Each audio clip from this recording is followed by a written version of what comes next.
हमरा से बर्दाश्त ना होई तू रील बनावल छोड़ देना तो हम तोरा के छोड़ देम दोसर बियाह करे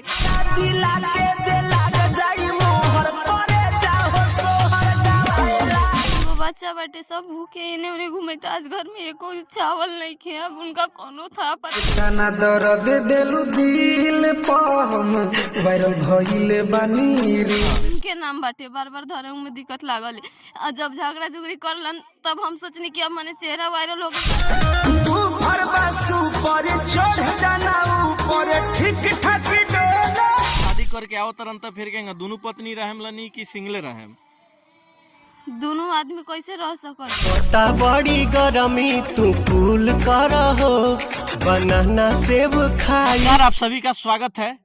स्क्रीन पे आप लोग देख रहे होंगे एक साइड में वीडियो चल रहा होगा, उस वीडियो में आप लोग देख रहे होंगे इनके पति और ये दोनों आदमी हैं और दोनों आदमी खूब झगड़ा कर रहे होंगे और इनका वीडियो जो है बहुत तेजी से वायरल हो रहा है इन दिनों सोशल मीडिया पे।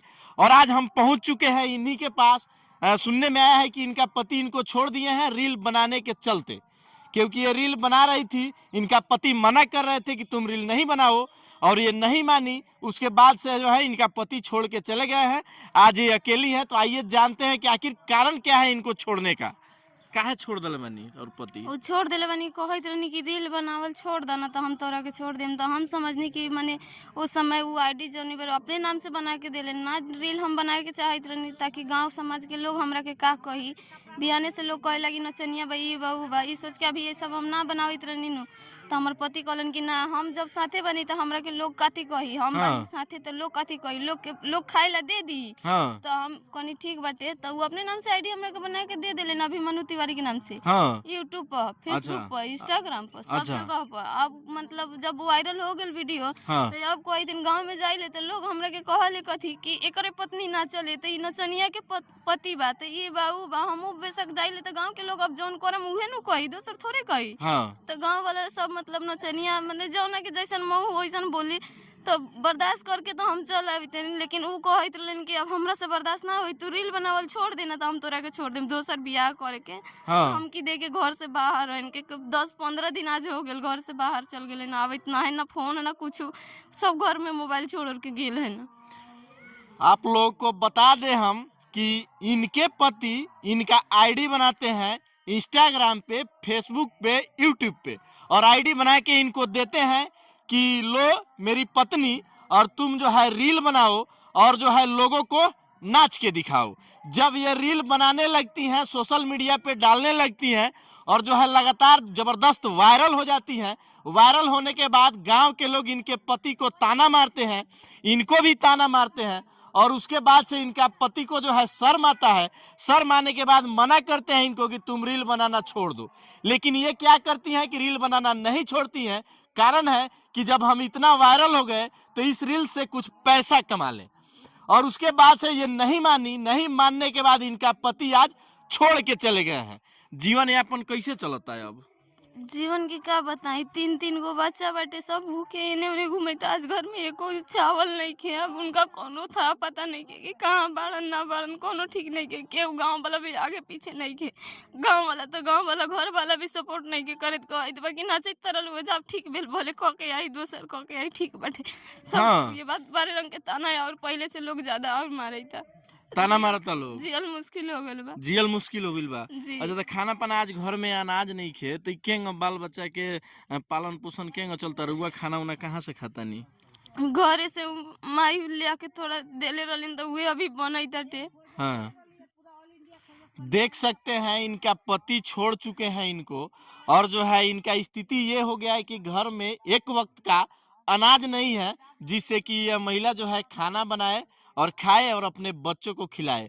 कई गो बच्चा बड़ा सोन? 3 गो बच्चा, चौथा प्रेग्नेंस बानी। 3 गो बच्चा बड़ा सोन और चौथा आवे वाला बा जी।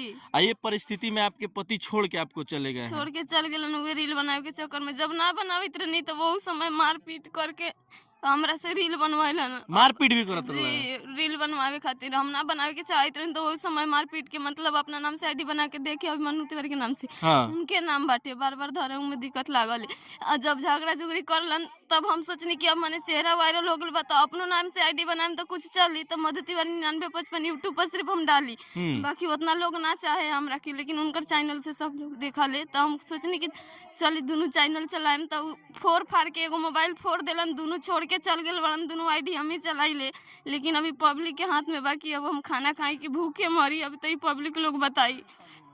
मतलब देख सकते हैं आप लोग, साफ और स्पष्ट तौर पे कहना है कि पति को जब लोग गांव में ताना मारने लगे, पहले पति को नहीं समझ में आया कि हम अपने पत्नी से क्या करवाने जा रहे हैं और क्या करवा रहे हैं। जब लोगों ने ताना मारा तब उनको शर्म लगा, शर्म लगने के बाद पत्नी को मना किए। पत्नी जब रील्स बनाने लगी, जब नाचने लगी, सोशल मीडिया पे वीडियो को डालने लगी, लोग देखने लगे, तब जो है उनका आंख खुलता है, और आंख खुलने के बाद जो है मना करते हैं। अब ये पत्नी क्या करे, जब आप इनसे नचवा दिए, जब इनका रील्स वीडियो आप सोशल मीडिया पे डाल दिए, लोग देख लिए और आज वायरल हो गई, तब आप मना करते हैं।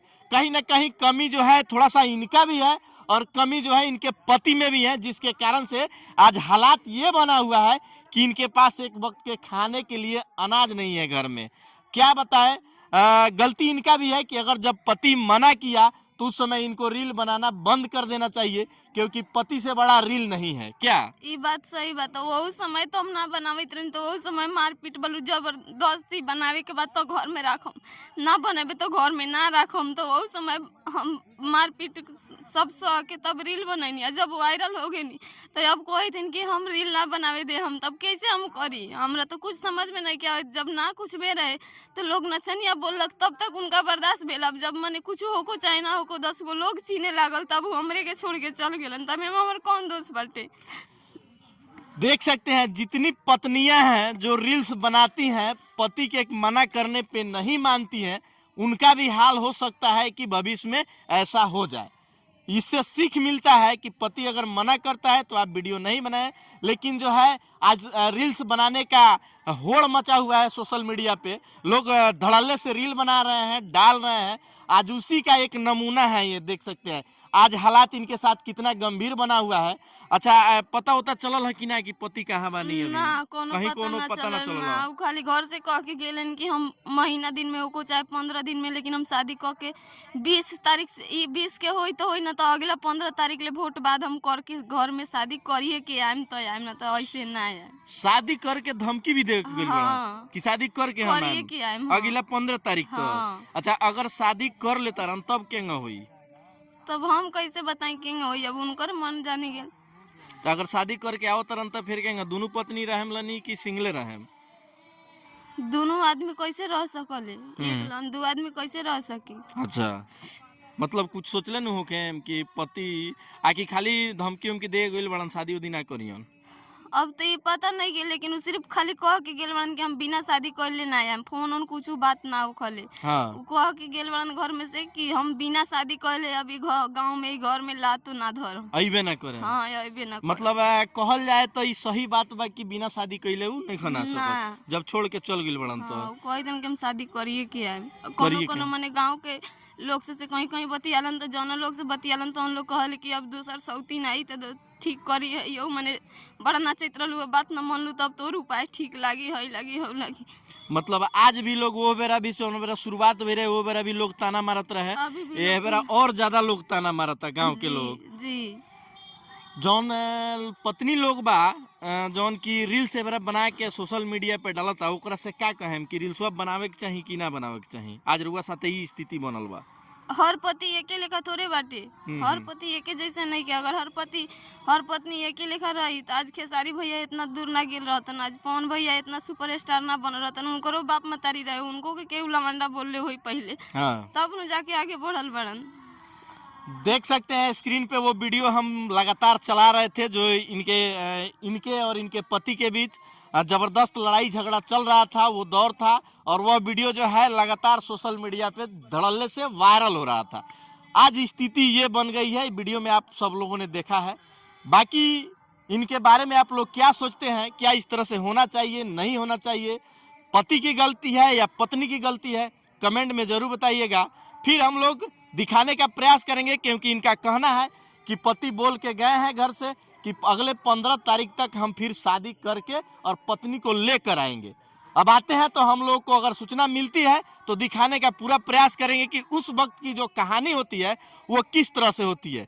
बाकी मेरा प्रयास कैसा रहा कमेंट सेक्शन में जरूर बताइएगा। मिलते हैं किसी अगले वीडियो में। जय हिंद, जय बिहार।